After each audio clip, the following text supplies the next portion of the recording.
Şocağız kalkanın acarını.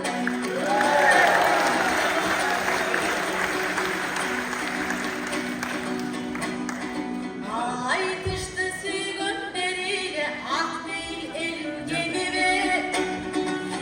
El örüp çıkan kızımdır dem boş kula demine.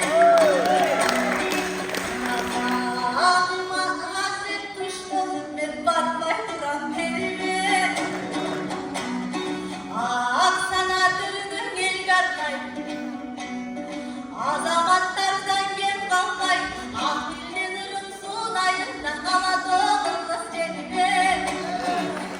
Sındırırlar bugün bulat olsun beni.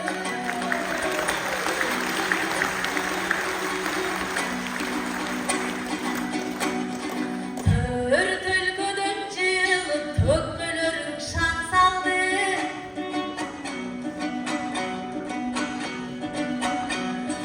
Akındarın gelişip atam dıngırdap car saldı. Umduluk gelimin önümünden uzun taşla vardı. Korkoyum de bayanlamışsın kollarım gelip kalkandı. Maidanından ayrıştın bugün mağaraga çekip baksandı.